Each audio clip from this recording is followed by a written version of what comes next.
Shalom, selamat datang kembali di SIMAK, Siswa Indonesia Masa Kini.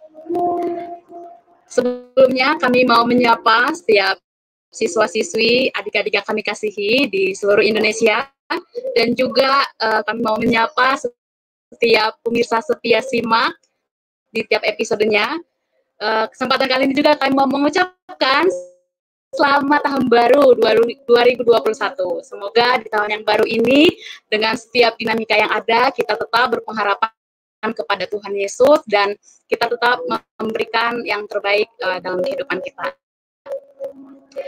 SIMAK 2021 ini, kami akan menemani teman-teman semuanya membahas topik-topik yang menarik seputar kehidupan siswa Indonesia masa kini.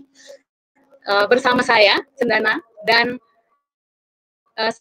sendiri saya akan ditemani oleh rekan saya.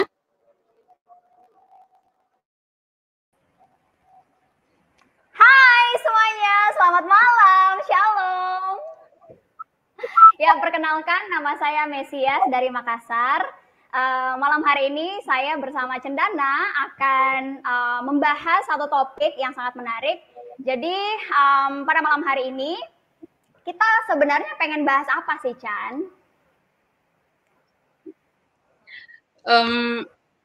Kau temanku, ku temanmu, kita selalu bersama seperti mentega dengan roti. Aku tuh nanya malam hari ini kita pengen bahas apa? Mbak, kamu malah nyanyi itu, Mbak. Emang mau bahas apa malam hari ini, Jen?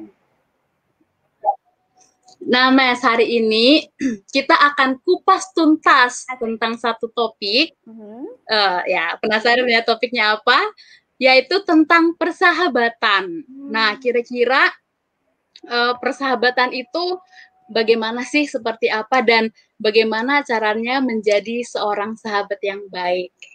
Iya itu yang akan kita bahas, kita diskusikan di siaran pertama di tahun 2021 ini ya, siaran pertama kita di 2021 ini. Dan kita tidak akan membahas berdua saja, tapi kita akan menghadirkan satu pembicara kondang ya, yang sangat tepat di bagian topik kita pada malam hari ini. Silakan panggil, Mas. Oke, jadi teman-teman dan adik-adik siswa semuanya, kita panggil saja, welcome Bang Alex. Halo. Selamat malam teman-teman. Hai, selamat tahun baru ya. Oh ya, selamat tahun baru, Bang. Kabar baik, terima kasih. Iya. Oke, mungkin Cendana, sebelum kita bahas terlalu banyak ya, dan sebelum kita berdoa juga, mungkin ada baiknya Bang Alex boleh memperkenalkan dirinya dulu. Siapa tahu ada dari teman-teman yang di sini yang baru nonton SIMAK dan belum tahu siapa ini Bang Alex ya. Jadi mungkin boleh kenalan dulu Bang sama teman-teman sekalian. Oke, terima kasih. Shalom, selamat malam teman-teman sekalian. Saya Alex Nanlohi, saat ini saya melayani di pelayanan siswa di Perkantas Jakarta. Dan senang bisa sharing dengan teman-teman malam hari ini. Salam kenal. Salam kenal, Bang. Salam kenal dari Bang Alex ya. Ya, sebelum kita mulai diskusi kita ya malam hari ini, kita memulainya di dalam doa dan meminta Kak Mesias ya yang membuka doa pada malam hari ini. Mari kita berdoa. Ya, baik teman-teman sekalian, kita satu dalam doa. Tuhan, terima kasih Bapa untuk setiap kebaikan Tuhan. Tuhan sudah boleh memberkati kami untuk masuk dalam tahun 2021 dan memulai pelayanan pada malam hari ini. Bapak, kami mau berdoa, Tuhan tolong berkati siaran pada malam hari ini, kiranya boleh menjadi berkat. Untuk setiap gangguan-gangguan, mungkin gangguan cuaca ataupun gangguan jaringan, mohon Tuhan patahkan Bapak agar kami boleh menikmati setiap sharing-sharing kami. Dan adik-adik juga yang boleh mendengarkan ini, boleh terberkati bagaimana seharusnya boleh menjadi seorang sahabat yang saling berbagi, saling mensupport di tengah mungkin situasi saat ini yang sangat berat Bapak. Kami bersyukur, berterima kasih sekali lagi Bapak, dan kami hanya ingin menikmati perbincangan kami pada malam hari ini. Dalam nama Tuhan Yesus kami telah berdoa, haleluya, amin. Amin. Amin. Terima kasih Kak Mesias. Nah, kita langsung aja ya ke topik kita tentang persahabatan. Nah, karena udah ada di sini Bang Alex, kita mau tanya Bang Alex nih Bang. Bang Alex, Ya. Apakah Bang Alex punya sahabat? Karena topik tentang sahabat ya. Dan kira-kira sejak kapan Bang Alex bersahabat dengan sahabat kakak ini? Iya, kalau saya sendiri juga bersyukur kepada Tuhan ya bahwa saya punya sahabat. Walaupun memang saya sadari bahwa ada masa dalam hidup ya, misalnya ketika SMA dekat dengan beberapa teman, lalu kemudian ya kita pisah ya karena saya kuliah ke tempat lain, mereka di mana. Lalu kemudian juga waktu kuliah ada sahabat juga. Jadi secara khusus saya bersyukur melihat Tuhan memberikan sahabat di setiap masa kehidupan. Dan ya yang menarik memang persahabatan kita jadinya dekat, walaupun mungkin tidak bertemu rutin lagi dengan beberapa teman yang sudah lama tidak ketemu, tapi karena pernah sahabatan dan pernah dekat begitu ya, itu kalau ketemu sekarang pun langsung ngobrolnya bisa dalam begitu. Jadi ya saya bersyukur ada beberapa teman yang sampai sekarang masih kontak, walaupun mungkin tidak terlalu rutin, tapi ya itu jadi ya harta yang Tuhan berikannya untuk kehidupan saya. Berarti proses ya, ada waktu SMA, waktu kuliah juga ada sahabat yang Tuhan menentukan ya. Oh ya, sebelum kita lanjut, mungkin Mesias sudah nggak sabar mau menanyakan juga ke narasumber kita hari ini. Untuk teman-teman yang menonton live hari ini, silahkan kalau mau bertanya juga, silahkan langsung tanya aja di kolom chat yang sudah ada ya. Silahkan pertanyaan apapun seputar persahabatan ya. Nah, terima kasih teman-teman. Silahkan lanjut, Mas. Oke. Tadi kan Bang Alex bilang di setiap momen dalam kehidupan yang Bang Alex itu ada muncullah sahabat-sahabat tadi ya. Nah sekarang mungkin pertanyaannya Bang, apa yang membuat seseorang itu dikatakan sahabatnya kita? Terus maksudku juga kalau kita ada problem dengan sahabat, apa yang harus kita lakukan Bang? Karena kan mungkin banyak ya dari kita, apalagi kalau orang dekat biasanya kita baru salah sedikit clash, baru salah sedikit kayak gemes gitu ya, kamu kok nggak mengerti saya. Nah itu gimana tuh Bang cara menyelesaikannya?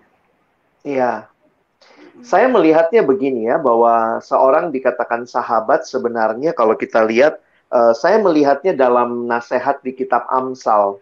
Ada dua bagian yang menarik bagi saya, dan ini perenungan tentang sahabat yang saya coba hayati ya. Yang pertama di Amsal pasal 17, ayat 17 gitu ya. Seorang sahabat menaruh kasih setiap waktu dan menjadi saudara di dalam kesukaran. Jadi yang menarik adalah sahabat itu orang yang mengasihi. Seorang sahabat menaruh kasih setiap waktu. Dan menjadi seorang saudara dalam kesukaran, maksudnya ya dia mengasihi bukan hanya di waktu-waktu yang senang, tapi juga di waktu-waktu kesulitan, waktu pergumulan. Saya pikir di situ sebenarnya persahabatan itu juga diuji begitu ya. Ini sahabat yang sejati atau tidak gitu. Ya, yang kedua yang saya renungkan juga di Amsal juga, Amsal 27 ayat 17. Ini ayat yang seringkali kita hafal, besi menajamkan besi, orang menajamkan sesamanya. Jadi sahabat juga itu adalah orang yang, ya kalau mungkin pakai bahasa kita ya, Tuhan hadirkan untuk mengasah kita, membentuk hidup kita. Jadi sebenarnya kalau kita lihat untuk gampangnya ya, saya melihat bahwa sahabat itu adalah seorang yang bersama dengan kita, berjalan bersama, tapi di dalam perjalanan bersama itu terjadi asih, saling mengasihi, dan asah, saling mengasah. Jadi asih dan asah, dan yang menarik kalau kita bicara di dalam hidup Kristen, ketika ada Tuhan di dalam persahabatan kita, jadi itu membuat kita jadi punya apa ya? Punya pengharapan bahwa kita sama-sama menyembah Tuhan yang sama, kita sama-sama punya pengenalan akan Tuhan, dan itu juga terjadi pertumbuhan. Sehingga kalau tadi Kak Mesias tanya bagaimana kalau di dalam relasi itu ada gesekan, saya pikir ini yang mungkin tidak bisa kita pungkiri, bahwa kalau ada gesekan itu sebenarnya satu sisi ya, secara positifnya itu menunjukkan bahwa kita dekat. Jadi sebenarnya kalau orang nggak dekat kan ya udah, nggak ada gesekan juga, istilahnya ya hidupmu hidupmu, hidupku hidupku begitu ya. Jadi gesekan itu seringkali mungkin menyakitkan, tapi di satu sisi saya pikir itu menunjukkan kedekatan kita. Dan karena itu, kenapa penting ada Tuhan di dalam persahabatan kita? Karena aspek-aspek yang kita butuhkan sebagai sahabat ketika ada pergumulan, ada perbedaan, ada konflik, kita butuh semua hal yang menurut saya itu hanya terjadi kalau ada Tuhan di dalam hidup kita. Misalnya kita butuh kerendahan hati, kita butuh mengampuni, ya namanya orang nyakitin kita, mungkin dia ngomongnya kelewat batas atau apa, itu kan menyakiti ya. Nah, di situ jadi pertanyaan bagaimana gitu ya, mengasihi dan mengasah itu mungkin akan sakit. Tapi karena ada Tuhan di dalam persahabatan kita, kita bisa berdoa kepada Tuhan tentang sahabat kita bisa belajar mengampuni, belajar untuk merendahkan diri, belajar terima nasihat, dan menurut saya itu jadi menarik di dalam persahabatan, sehingga konflik akhirnya ketika kita hadapi dalam ya dengan Tuhan gitu ya, itu jadi sebuah pembelajaran ketimbang sesuatu yang menghancurkan kita. Kalau saya lihatnya sih gitu, Kak. Justru mungkin kalau tidak ada konflik, Bang, kita tidak akan pernah dekat-dekat. Kita tidak akan pernah tahu ternyata kamu itu tidak bisa begitu dikasih seperti ini. I see. Menarik. Okay. Nah, aku jadi mau bertanya sih dari tadi yang dijelaskan oleh Bang ya. Karena dalam proses persahabatan itu ada asih, saling mengasihi, dan asah, saling mengasah. Nah, tapi at the time ketika momen itu kan nggak enak banget tuh Bang, ketika ada perselisihan. Ada nggak sih yang berdasarkan yang pernah mungkin Bang Alex punya pengalaman, punya crash dengan sahabat gitu, apa kira-kira langkah pertama mungkin yang bisa dilakukan ketika ada konflik dalam persahabatan? Iya, kalau ditanya clash dalam persahabatan juga pernah ya. Jadi kayak gini ya, mungkin secara sederhana, kita merasa harusnya dia ngerti saya dong, karena dia kan deket sama saya. Kok dia nggak ngerti? Kok malah dia ngomongnya seperti itu? Nah, itu biasanya kita tuh merasa lebih sakit ketika disakiti oleh orang yang kita harap harusnya ngerti kita gitu. Jadi dosen psikologi saya dulu ngomongnya begini, yang menyakiti kita itu yang dekat sama kita. Jadi misalnya kalau ditanya, ada nggak teman-teman yang seminggu ke belakang ini disakiti oleh siapa? Donald Trump. Oh, dia terlalu jauh. Yang nyakitin kita mungkin ya saudara kita, kakak adik kita, orang tua kita. Kalau kita lagi ngekos ya teman kos kita, teman pelayanan kita. Jadi karena kedekatan itu ada tuh yang kayak Kak Cendana bilang tadi ya, kita rasanya kok begini sih gitu ya. Nah, kalau saya sih melihat dalam pengalaman ya, saya pernah ngalamin juga gitu, sakit banget gitu. Ini orang yang harusnya ngerti gitu. Tapi yang saya lakukan ya, ini secara praktis, saya berdoa. Karena buat saya itu jadi langkah pertama pemulihan sebuah relasi yang istilahnya gini ya, ya tentu saya juga menemukan doa itu sebagai satu langkah awal setelah lewatin banyak hal ya. Rasanya kan gini, kalau kita lagi disakiti rasanya pengen banget cerita sama orang lain yang mendukung kita. Jadi saya juga dulu kayak gitu ya. Jadi kayak kita cerita itu kan bener kan, aku yang bener kan, dia yang salah kan. Kita pengennya tuh kayak semua orang memihak kepada kita gitu. Tapi di saat-saat seperti itu saya jadi sadar bahwa sebenarnya saya juga tidak terbuka, saya tidak belajar sebenarnya apa yang mungkin yang dia sampaikan benar. Tapi karena saya udah sakit hati duluan, jadi nggak mendengar dengan baik. Jadi sebenarnya yang saya pelajari langkah pertama itu berdiam diri dan berdoa. Jadi kayak di hadapan Tuhan, lihat lagi motivasi diri gitu. Kenapa saya marah? Kenapa saya kesal? Dan bagaimana tetap melihat bahwa orang ini sedang Tuhan pakai mengasihi saya. Nah itu tuh kadang nggak gampang ya. Karena kita pikir kalau kasih ya jangan dong bikin gue sakit gitu ya. Tapi ya kasih yang mendewasakan membuat kita bertumbuh. Saya lihatnya sih gitu Kak Cendana. Jadi mungkin praktis tapi sebenarnya itu saya yakini setelah melalui banyak pergumulan. Dulu kan enaknya tuh kayak ngomong sama orang gitu. Jadi kayaknya ketemu orang ngomong lagi, ketemu orang. Jadi kayak akhirnya tuh kita rasa, oh, tuh kan saya benar tuh, saya nggak salah gitu. Begitu. Sama mungkin ini Bang ya, jangan sampai kita sakit hati, berdiam diri dan buat status. Iya, itu masalah tuh. Kan sering tuh. Hindari. Mungkin adik-adik siswa juga mengalami kali ya. Banyak kali kita berpikir begini. Waktu kita ngomong di media sosial kita pikir dia tahu, dia dengar, padahal belum tentu. Jadi mungkin kalau tadi kan Kak Cendana nanya, ya apa yang pertama? Bagi saya yang pertama itu doa. Berdiam diri, berdoa, tapi nanti yang langkah kedua tuh mungkin memikirkan rekonsiliasi. Ngobrol misalnya ya ngobrol, klarifikasi. Jadi ya dalam masa itu yang jangan share di medsos lah. Iya, apalagi ada yang bilang gini, saya udah kasih tahu kok sama dia Kak. Hah? Kamu kasih taunya kapan? Itu saya udah tulis di medsos saya udah tulis di status, harusnya dia baca kok. Jadi kadang-kadang kita nggak, harusnya dia peka dong. Kita nggak berani menghadapi realita untuk ngomong langsung.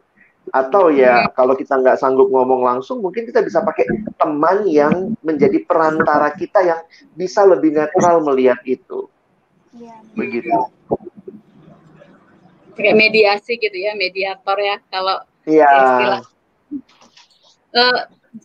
Kalau ini sih aku jadi kepikiran, padahal mungkin yang disampaikan itu yang dikritik itu kepada kita itu kenyataannya gitu ya, mungkin ada hal yang benar gitu, dan itu emang Tuhan tempatkan untuk mengasah kita malah ya.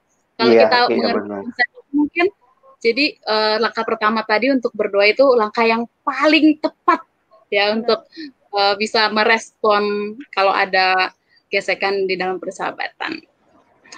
Mungkin Mesias ada yang mau ditanya? Oke, ini Bang, kalau misalnya kita punya apa ya? Ini karena di kolom chat belum ada yang bertanya ya. Jadi ya, mari kita bertanya saja di sini. Jadi kalau misalnya Bang, saya contoh, saya kan perempuan, ya iyalah ya saya perempuan. Terus saya punya sahabat seorang laki-laki. Maksudku itu gimana tuh Bang? Apakah boleh kita bersahabat dengan seorang laki-laki atau gimana Bang? Beda gender maksudnya gitu. Beda gender gitu ya? Beda gender. Takutnya nanti ada feeling Bang, itu gimana tuh? Kan nah ini realitanya yang saya pikir juga jangan kita menutup diri ya. Walaupun saya jujur aja kalau masih anak SMA, saya pikir sahabatan dulu ya. Tapi kalau kalian sudah makin bertumbuh, buat kakak-kakak TPS, sudah kuliah begitu ya, kalau ada perasaan ya jangan ditolak gitu. Maksudnya justru salah satu yang menarik, ada definisi yang bagi saya menarik tentang pernikahan ya. Dia mengatakan pernikahan itu adalah sebuah persahabatan seumur hidup. Nice. Jadi itu menarik tuh kalau kita bicara nanti dekat-dekat sahabatan terus suka, justru itu baik gitu ya. Kamu jatuh cinta dengan orang yang kamu kenal, dalam arti kamu jadi sahabat, dan bagi saya itu jadi sudah punya modal ya, kamu kenal dia gitu. Nah cuma memang begini, dalam situasi persahabatan yang tulus, kadang-kadang perasaan itu bisa mengganggu. Nah, itu mungkin yang ditanyakan oleh Mesias gitu ya. Dan karena itu sekali lagi, kalau orang nanya, mungkin nggak bersahabat dengan lawan jenis? Saya pikir sih mungkin, cuma tetap kita harus tarik batasnya. Jangan sampai kalau tidak ada batasnya, atau misalnya gini, kita udah nggak tahu nih, ini namanya apa nih? Masih sahabatan atau sebenarnya sudah mulai PDKT nih? Nah, itu mesti jelas. Atau apa? TTM, teman tapi mesra Oh kan ya, banyak ya. makanya saya pernah bikin status begitu ya, bahwa kalau relasi pria dan wanita dekat tanpa komitmen, bagi saya itu cenderung menyakitkan. Jadi kalau memang mau dekat, ya sebenarnya mesti siap ambil komitmen. Kita ini apa nih? Pacaran kah? Atau lagi PDKT kah? Karena kalau sahabat, saya pikir harus ada batasnya. Ya, benar. Pria relasi laki-laki dengan perempuan, kalau sahabatan ya maksudnya nggak mesti WA tiap hari, nge-line tiap hari, tanyain udah makan hari ini, lihat bintang nggak, nggak begitu gitu. Relasi sahabat saya pikir harus ada batasnya juga begitu. Oke. Iya. Ya persahabatan itu harus ada batasnya ya. Kalau bahkan juga untuk sesama gender juga harus ada batasan-batasan tertentu juga ya kali ya. Ya, saya tetap meyakini bahwa jadi begini. Salah satu yang ditolong ketika saya masih remaja, dan waktu itu juga waktu dengar sesi tentang LSD gitu ya, LSD gitu, Love, Sex, and Dating. Salah satu yang ditolong oleh pembicaranya adalah coba definisikan. Dan ternyata itu yang kadang-kadang kita nih anak-anak remaja tuh lupa, ini lagi tahap apa.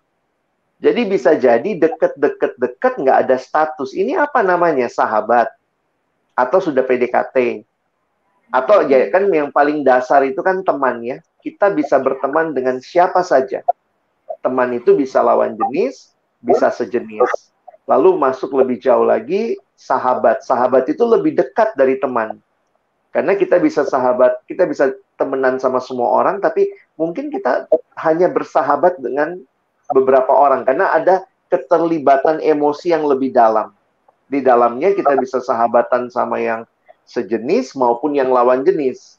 Tapi kalau sudah masuk pacaran, nah pacaran kan itu komitmen dekat dengan satu orang dan lawan jenis gitu ya. Jadi mesti jelas nih, ini tahapannya apa. Jangan kayak anak TK.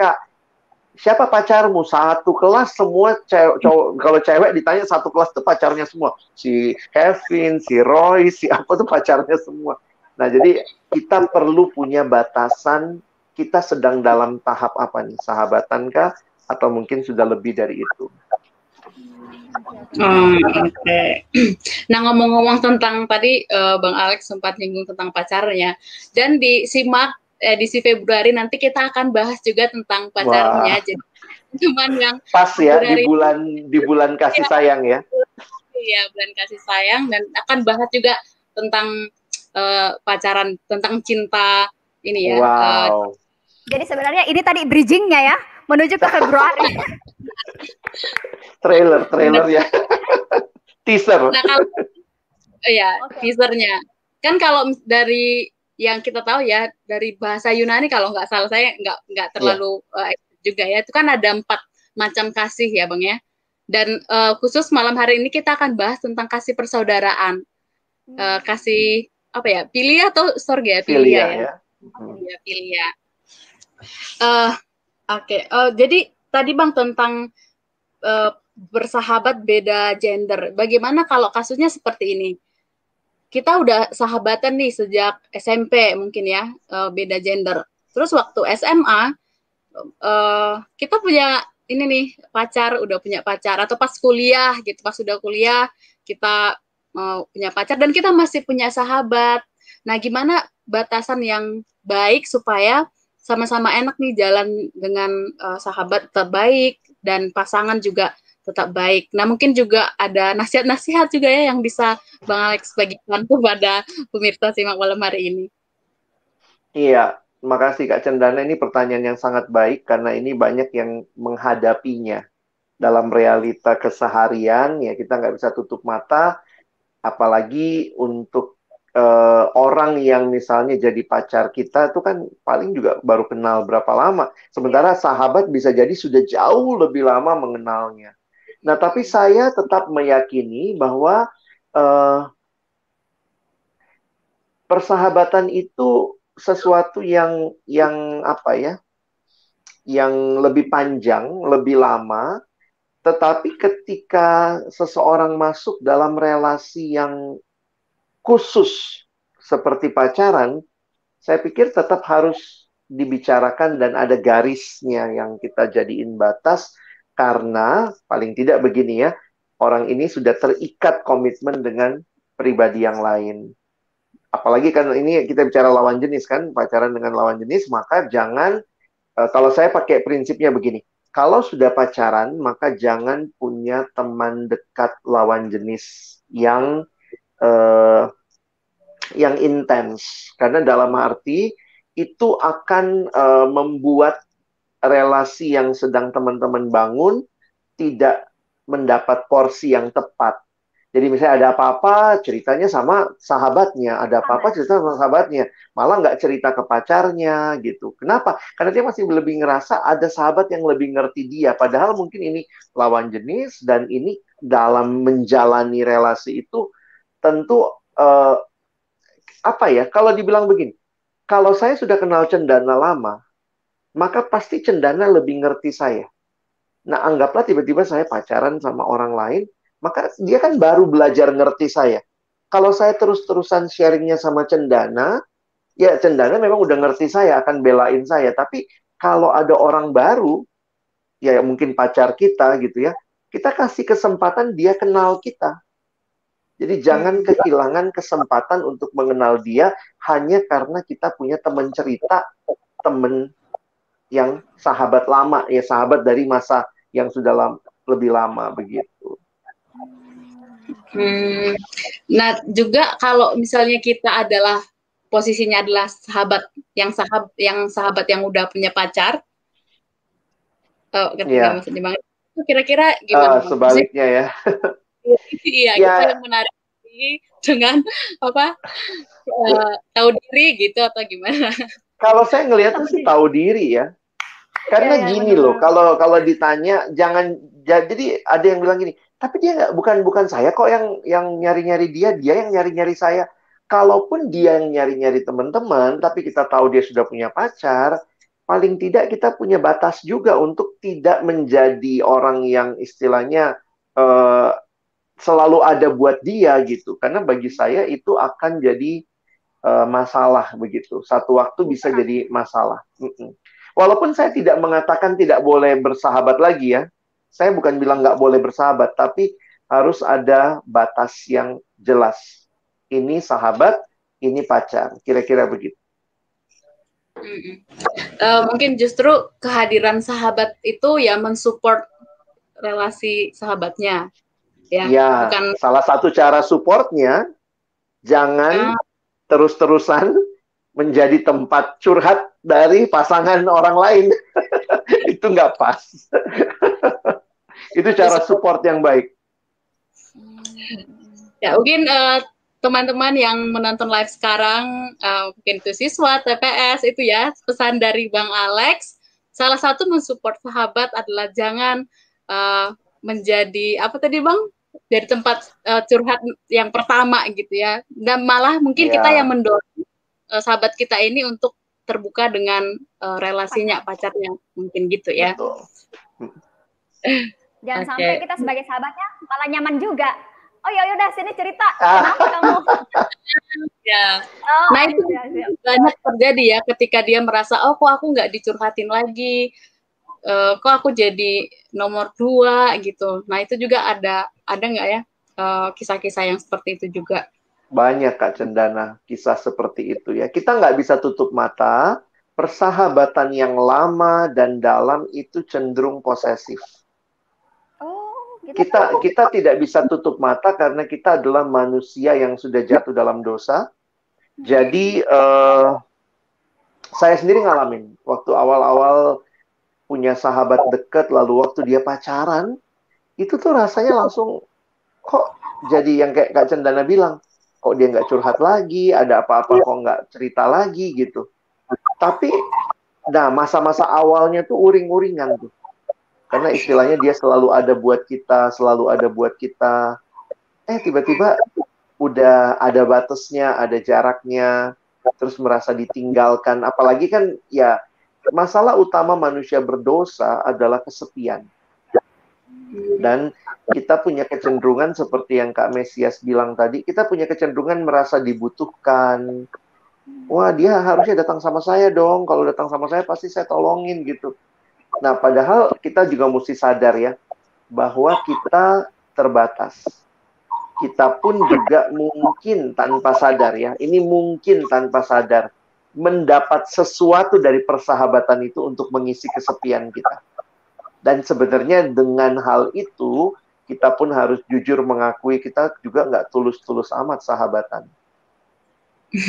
Beberapa orang tuh sahabatannya sebelum ada istilah pansos, banyak orang sahabatan itu untuk dapat sesuatu dari temannya dia. Jadi bukan for the sake of temannya.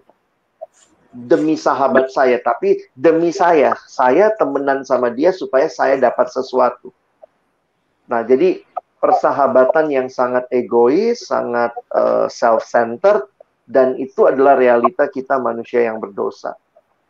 Jadi bayangkan ya, begitu sahabat kita tiba-tiba dekat sama yang lain, wah itu bisa jadi satu hal yang, bahkan yang satu gender loh, banyak yang berantem ketika sahabat dekatnya tiba-tiba punya pacar, lalu mulai, ya yang perempuan mungkin berasa kan ya, pernah nggak kayak gitu ya? Saya mesti dengar dari kalian kali. Gimana nih Kak Mesias? Ada pernah ngalamin nggak kayak gitu? Wah, jangan kan punya pacar, Bang. Dia aja kalau udah asik dengan orang lain, kita cemburu, Bang. Betul ya. Iya. Oke.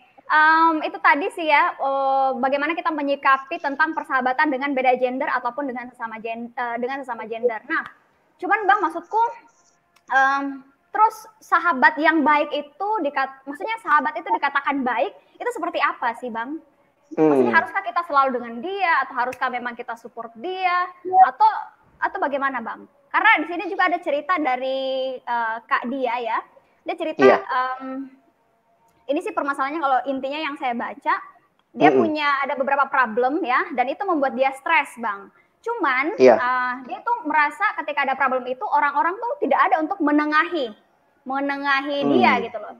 Nah sampai dia bilang sehingga membuat saya ditangani Gria Pulih Surabaya sekarang.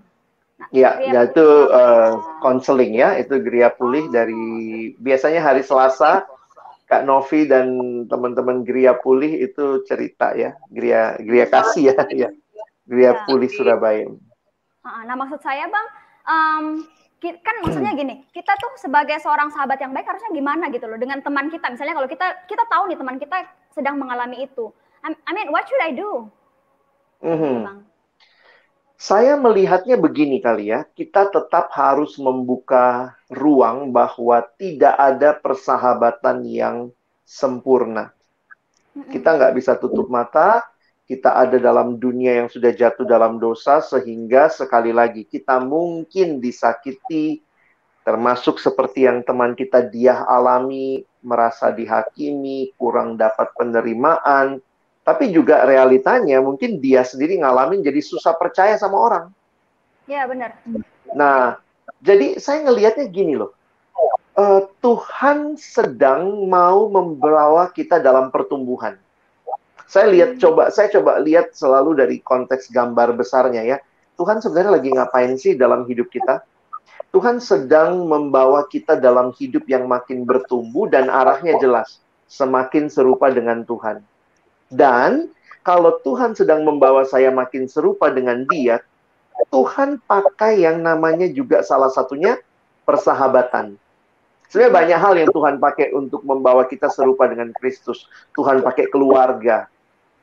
Nah ini pun masalah lagi ya. Tidak semua orang menerima keluarganya. Ada yang bilang, kenapa dia keluarga saya? Kok dia papa saya, dia mama saya? Nah, tapi itu keluarga hal-hal yang nggak bisa kita pilih ya. Ingat ya, keluarga tuh hal yang kita nggak bisa pilih. Kita kan lahirnya kan nggak pernah milih. Tuhan mau papa saya yang ini dong, mama saya nggak. Jadi dari situ aja Tuhan ngajarin kita. Lalu Tuhan juga ngajarin kita lewat sahabat. Sahabat itu menarik. Sebenarnya kita bisa milih. Benar ya?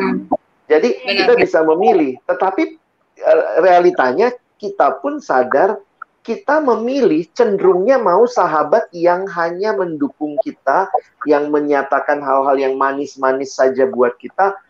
Tapi juga balik lagi, realitanya dunia sudah jatuh dalam dosa, tidak ada sahabat yang sempurna. Sehingga pertanyaan Kak Mesias tadi, gimana kalau kita mengalami dalam realita perjalanan persahabatan itu? Saya akhirnya melihatnya begini. Pertanyaan yang penting untuk kita refleksikan sebenarnya, melalui persahabatan yang tidak sempurna ini, baik saya yang nggak sempurna mengasihi, ataupun orang lain yang nggak sempurna mengasihi, Tuhan lagi mau ngajarin apa?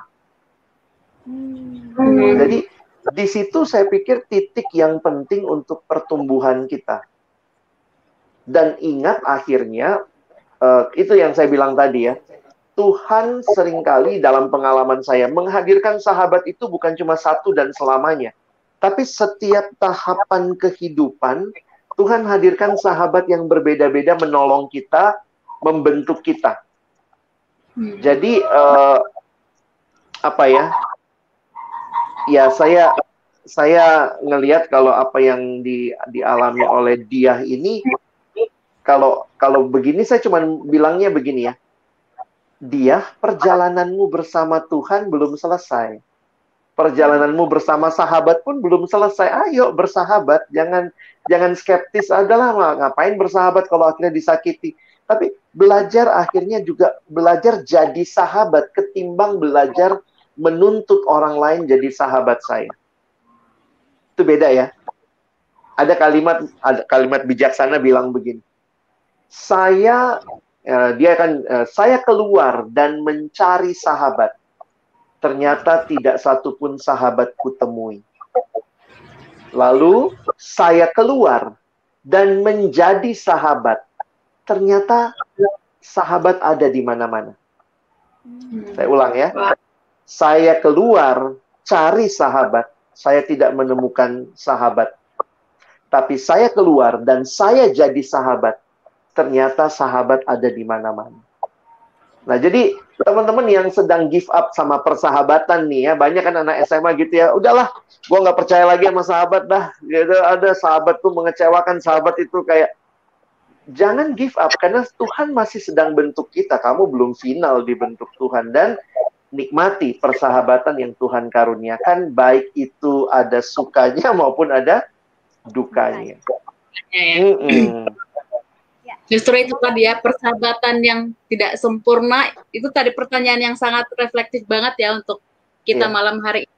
Melalui persahabatan yang tidak sempurna ini, Tuhan mau mengerjakan apa dalam diri saya. Itu dalam sekali ya. Nah, Bang, ngomong-ngomong tentang persahabatan yang tidak sempurna, lalu juga proses yang Tuhan juga izinkan terjadi pada kita supaya kita semakin serupa dengan gambarnya. Ada nggak Bang di kitab suci kita, di Alkitab, kisah persahabatan yang mungkin bisa dikatakan sempurna atau nyaris sempurna, yang bisa kita contoh gitu? Yang menginspirasi ya? Ya, yang menginspirasi. Sebenarnya yang pertama dan terutama kisah kasih itu adalah apa yang Yesus lakukan bagi kita dan apa yang Dia sendiri katakan. Aku tidak lagi menyebut kamu hamba, tapi aku menyebut kamu sahabat. Jadi wah itu luar biasa banget. Jadi kalau kita bilang dunia tidak memberikan persahabatan yang sempurna, yes. Sahabat banyak yang nggak sempurna, yes. Tapi ada satu pribadi, yaitu Yesus, Dia Allah yang jadi manusia, dan Dia yang memberikan kepada kita teladan, Dia yang memberikan kepada kita apa artinya jadi sahabat yang sejati. Makanya menarik sekali ya, persahabatannya Yesus itu selalu sifatnya dari Dia kepada kita. Makanya tidak ada kasih yang lebih besar daripada kasih seorang yang memberikan nyawanya untuk sahabat-sahabatnya. Kita bahkan tidak mengasihi dia, dia tetap mengasihi kita dengan kasih yang tidak kasih yang agape lah, kira-kira seperti itu. Nah, bagi saya itu inspirasi dari persahabatan yang sejati itu ada. Kadang-kadang kan kalau kita bilang, waduh manusia ini sudah berdosa, nggak ada sahabat sejati. Betul, tapi Alkitab memberikan kepada kita pengharapan ada sahabat yang sejati, yaitu Yesus. Nah, tetapi di dalam Alkitab juga, di tengah-tengah begitu banyak ketidaksempurnaan tokoh-tokohnya, Alkitab kan nggak mencatat, selain Yesus ya, ada banyak tokoh-tokoh manusia yang juga punya kelemahan, kegagalan. Mungkin yang paling menonjol yang biasanya kita lihat itu adalah antara Daud sama Yonatan. Nah, bagi saya itu sebenarnya gambaran dari kasih yang sempurna yang ada dalam Kristus. Karena saya pikirkan semua gambaran yang ada di Alkitab sedang menunjuk kepada gambaran yang sempurna Kristus itu. Jadi, kalau teman-teman perhatikan ada Daud sama Yonatan. Bagi saya yang menarik nanti kalau teman-teman gali Alkitab, Daud sama Yonatan itu beda umur ternyata. Daud lebih muda, Yonatan lebih tua. Itu kayak om-om gitu ya, om-om yang anak muda gitu ya. Maksudnya bahwa di situ saya jadi melihat juga persahabatan beda usia. Jadi tadi kita bisa bicara persahabatan beda gender gitu ya. Itu mungkin, persahabatan beda usia juga mungkin. Paulus sama Timotius, mungkin Timotius itu separuh umur Paulus. Nah, ini makanya teman-teman ya, kenapa saya merenungkan ini, karena buat kita yang melayani siswa, jujur aja ya, kita kan tambah tua ya, kakak-kakak kita tambah tua ya, adik-adiknya kan muda terus gitu. Tapi bisa loh bersahabat, saya ngalamin juga gitu, Paulus, Timotius itu kan separuh umur, Paulus mungkin sudah 60-an, Timotius 30. Kalau Paulus melayani Timotius 16 tahun sebelumnya, jadi kira-kira dari Timotius umur 24 gitu ya. Bagi saya itu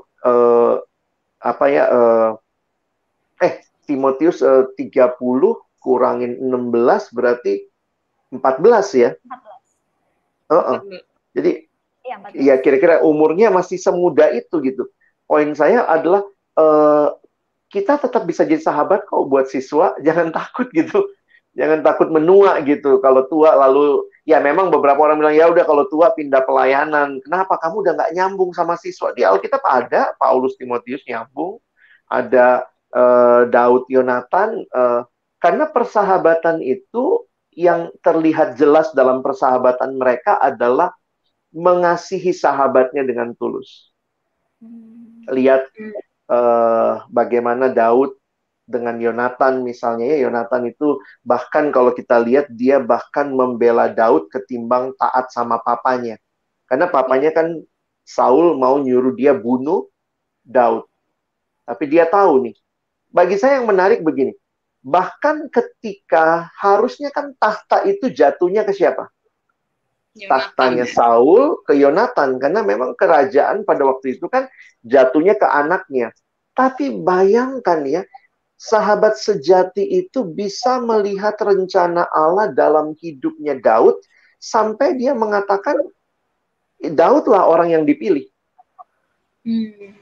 Bisa aja kan dia bilang ya sekalian aja dia bunuh. Kalau dia bunuh Daud, dia juga yang dapat takhta bapaknya. Itu kan logika berpikirnya.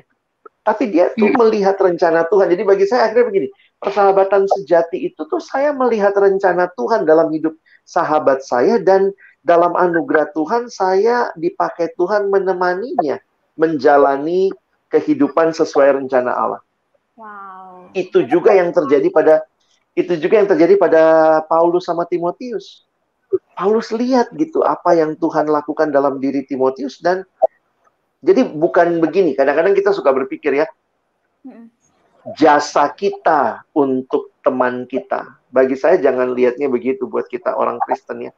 Kita melihat apa rencana Tuhan buat dia, dan bagaimana saya bisa berbagian membawa dia dalam menggenapi rencana Tuhan. Oke, Bang. Nah itu persahabatan seperti itu. Sorry Bang kalau saya cut sedikit. Ya.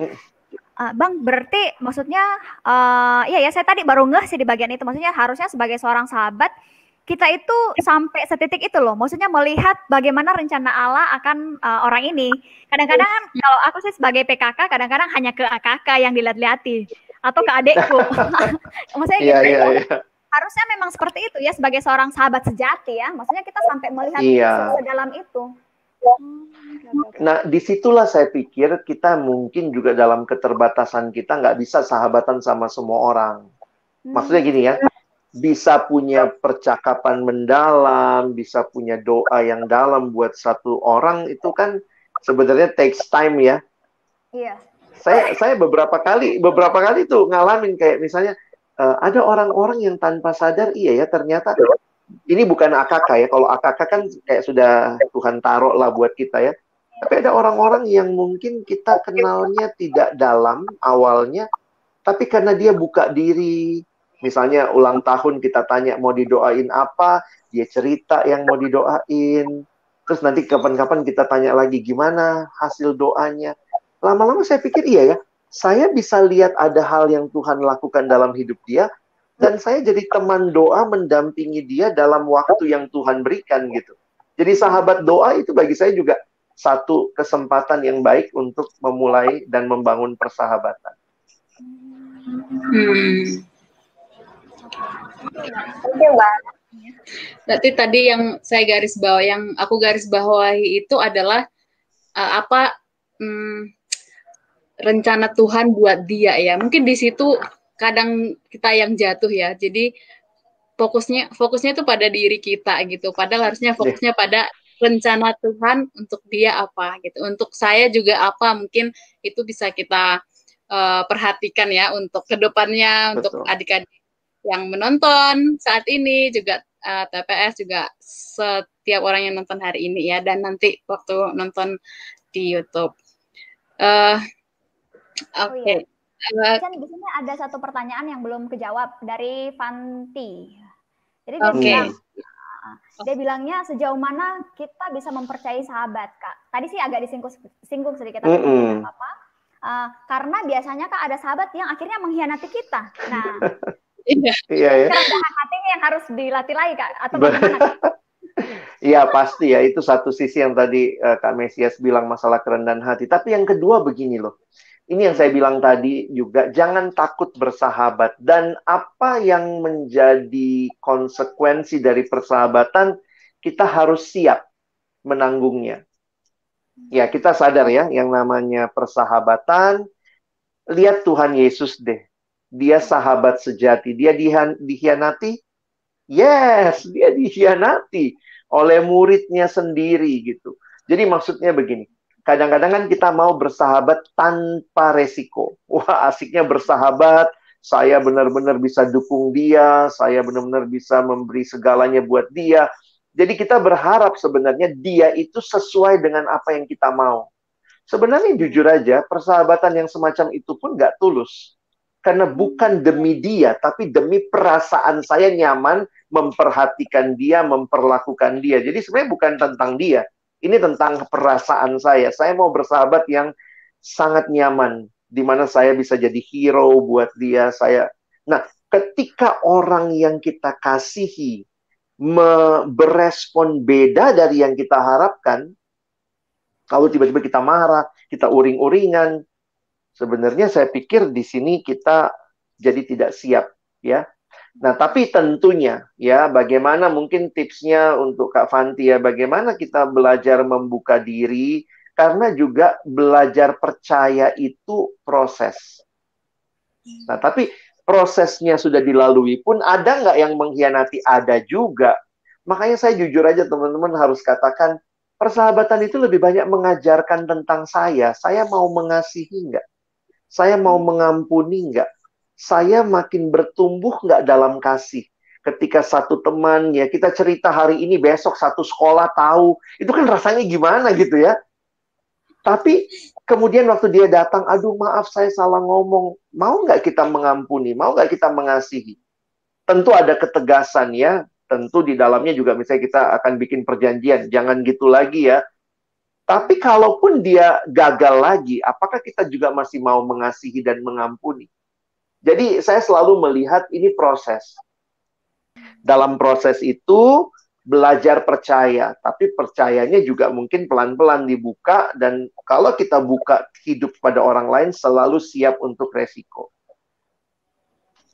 Bersahabat itu berarti siap disakiti.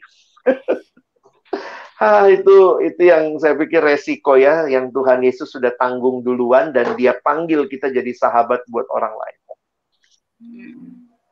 Jadi bukan hanya investasi saja Bang ya, yang ada resikonya. Bersahabat juga. Betul. Ya. Bersahabat juga ada ininya resikonya. I see. Karena juga menurutku juga kalau bersahabat ada risikonya, nggak bersahabat juga malah resikonya itu lebih besar. Kita nggak lebih banyak ya resiko yang lebih. Iya, kita nggak bertemu, nggak proses.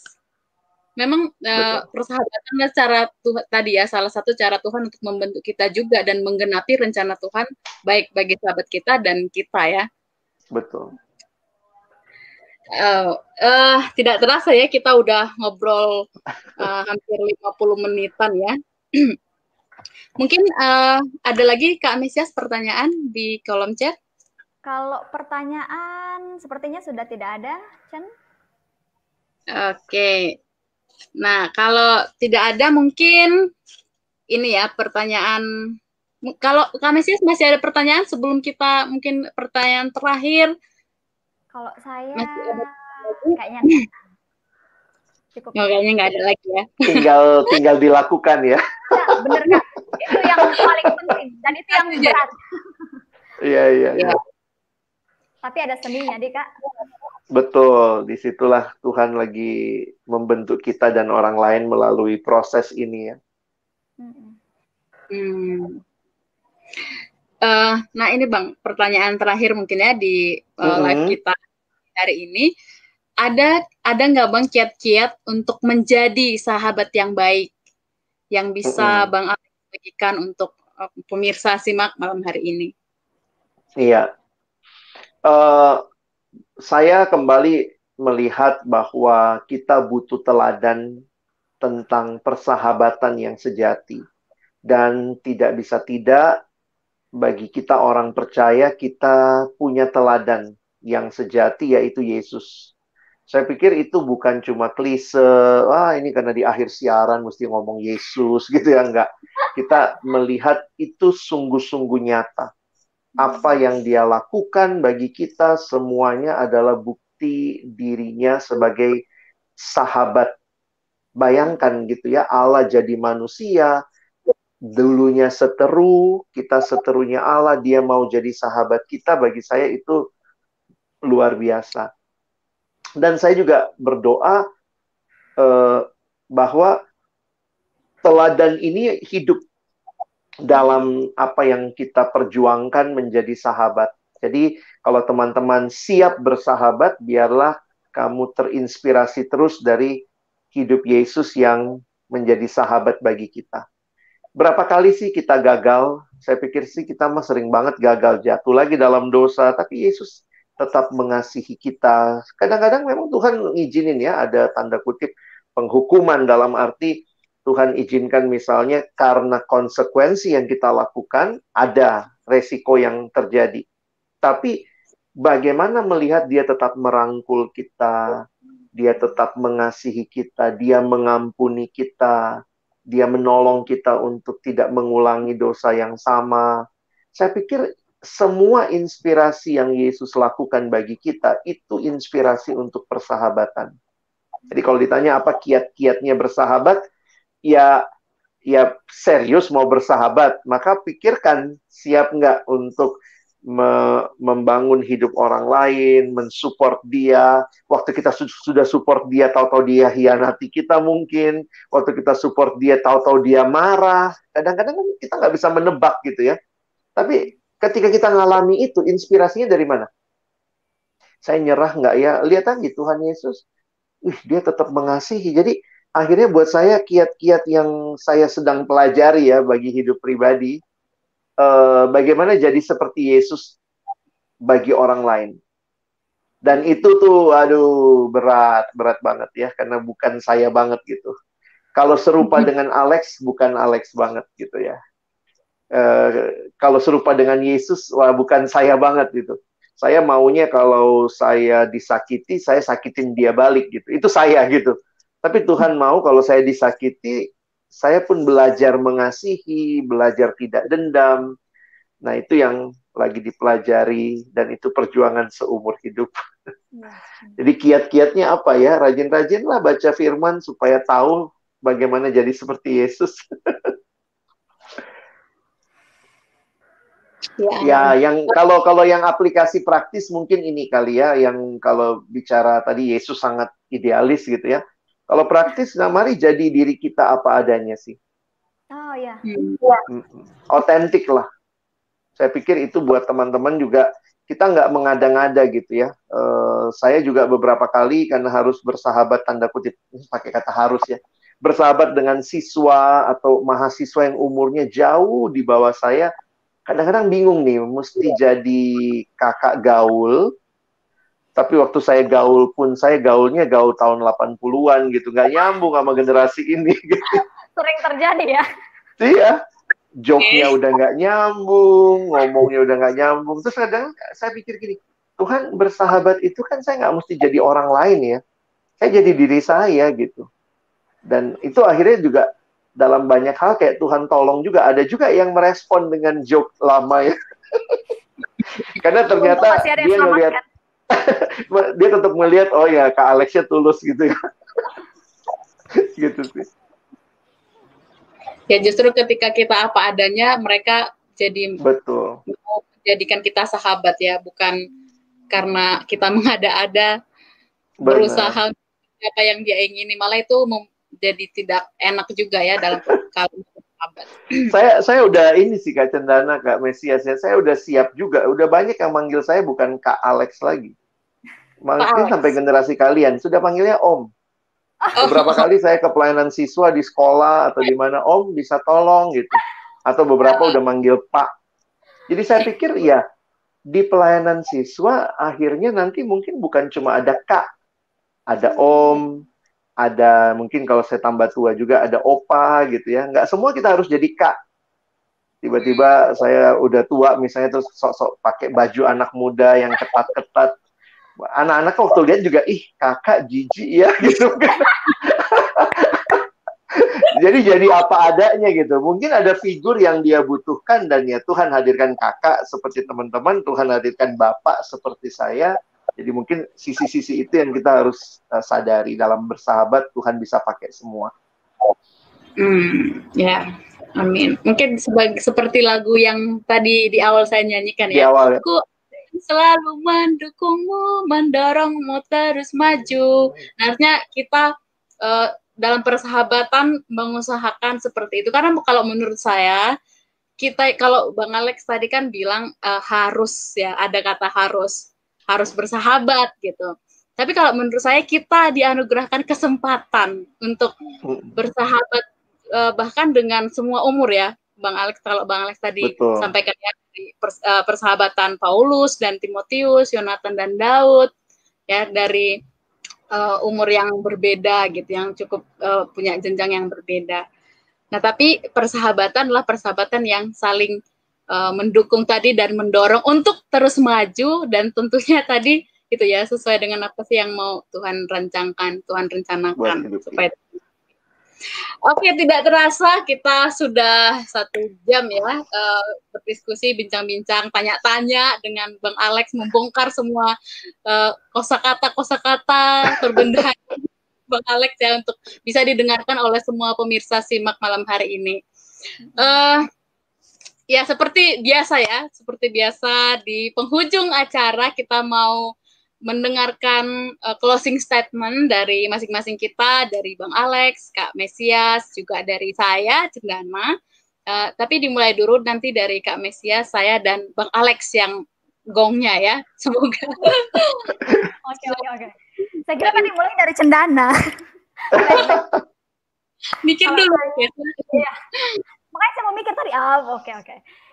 Kalau yang saya tangkap, Bang, malam hari ini yang saya terberkati adalah itu tadi, tips menjadi seorang sahabat adalah ya, we gotta act like Jesus. Kita perlu memiliki hati seorang Jesus, seorang Tuhan Yesus yang bagaimana dia sangat mengasihi kita. Di tengah kita ini sudah banyak sekali berbuat dosa, tapi dia tidak pernah menyerah dengan kita.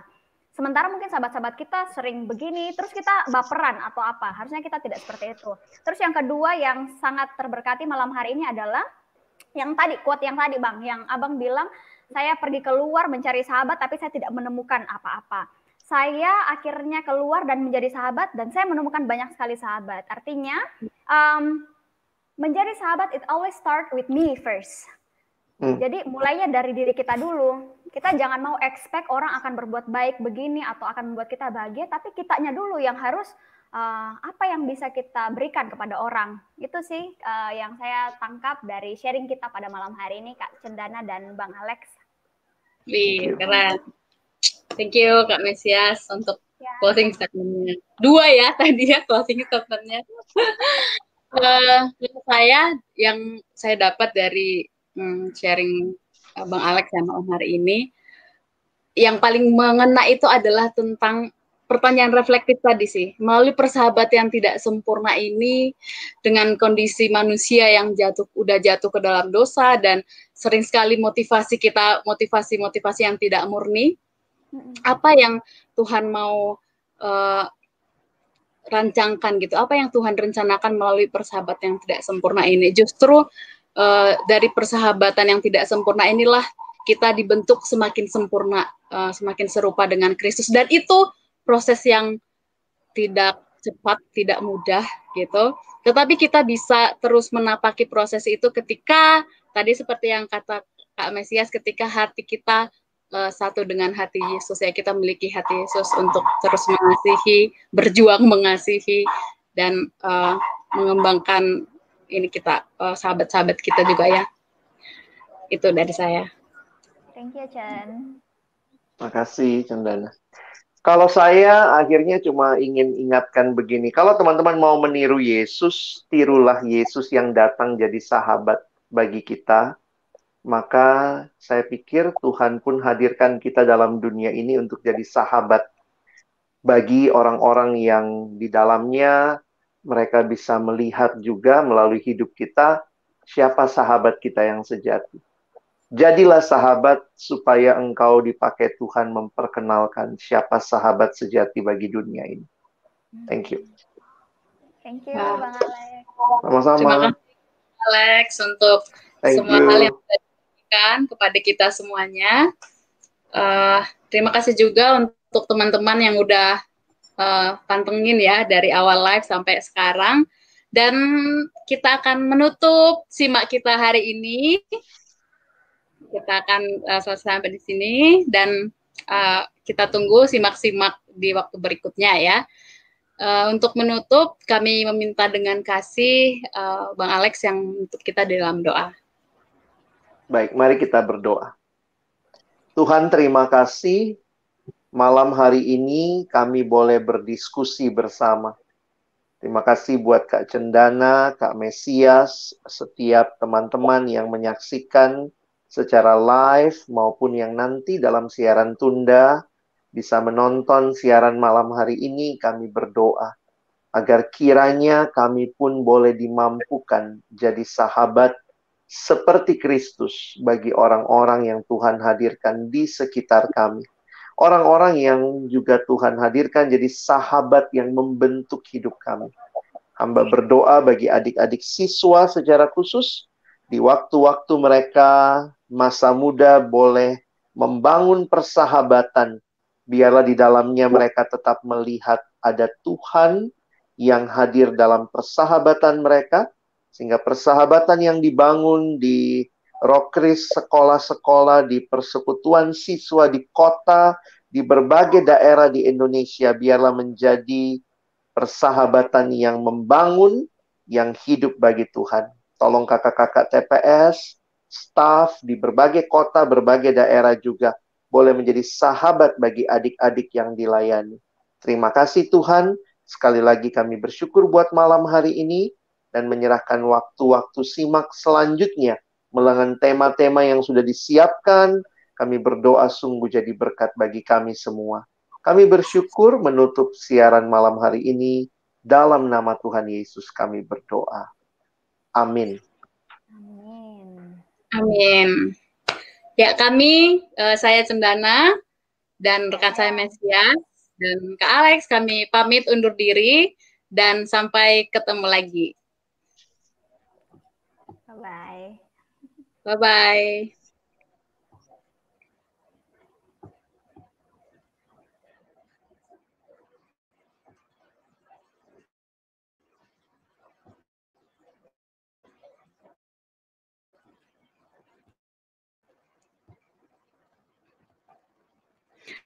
Teman-teman, ini ada agenda siaran Perkantas untuk simak hari ini dan esok Selasaan. Stay tune juga di Perkantas di YouTube Perkantas Indonesia, dan juga hari Rabu ada Sejenak Menikmati Sabda, dan hari hari Rabu juga ada Banyol jam 6 sore sampai jam 7 di YouTube Perkantas Indonesia. Stay tune teman-teman. Selamat malam, Tuhan berkati.